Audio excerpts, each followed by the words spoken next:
Hello everyone and welcome back to How to Maximize. In today's video, we are going to learn how to remove restriction on Messenger. Firstly, open the Messenger app in your cell phone. Now open any conversation.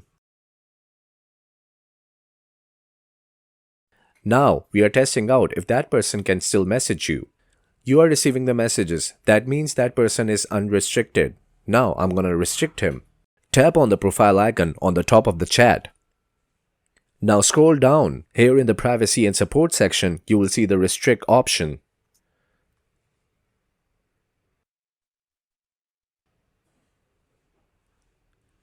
Now tap on restrict to restrict the person from sending messages.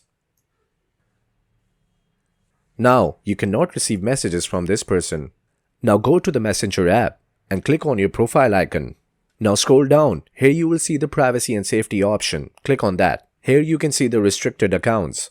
In the restricted account, you can see the account that you restricted right now. Tap on it to unrestrict the account.